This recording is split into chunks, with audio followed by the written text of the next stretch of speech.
અહીંયા લોકોના તપ થશે, અહીંયા લોકો ભજન કરશે, અહીંયા માતાઓ સાથે વાત થશે. મેલડી કોણ છે, કાળકા કોણ છે, જોગણી કોણ છે, ઝોપડી કોણ છે, સધી કોણ છે, શંકર ભગવાન કોણ હતા, મહાકાલેશ્વર કોણ હતા. અમે નામ પાડ્યું. શું નામ પાડ્યું? નીલકંઠ મહાદેવ. કેમ નામ પાડ્યું? કેમ નામ પાડ્યું? શંકર ભગવાને કીધું. હામાં નીલકંઠ મહાદેવ હામાં ઝેરના પ્યાલા પીનારો. હામાં જરૂર. એને ઝેરના પ્યાલા પીધા છે, તમારા દુઃખ ની પી જાય. હામાં આટલા જ છે દુઃખ. કેટલા? આટલા જ આટલા જ. એટલે લોકો આવશે, પોતાનો સંસાર મૂકીને આવશે, પોતાના મા બાપ મૂકીને આવશે, પોતાની પત્ની દીકરા દીકરીઓ મૂકીને. માસ્તર મારા શિષ્ય થવા આવશે, ભગો પહેરીને મને યાદ રાખજો હું મેલડી છું.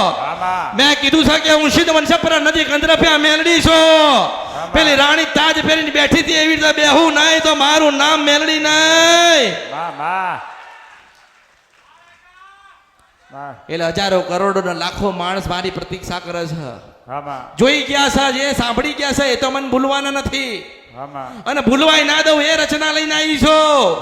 મારા શબ્દો કાને પડ્યા અને શરીરની રૂવાટી ઉભી ના થાય ને તો મારું નામ કળિયુગમાં મેલડી નહીં, 52 મહાનની મેલડી છું.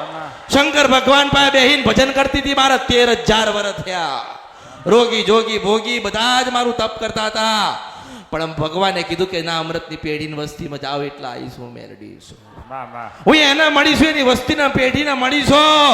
તો માસ્ટર તારા દીકરાને મળીશું મેલડી છો. મારા દરેક ભક્તોને મળીશું મેલડી છો.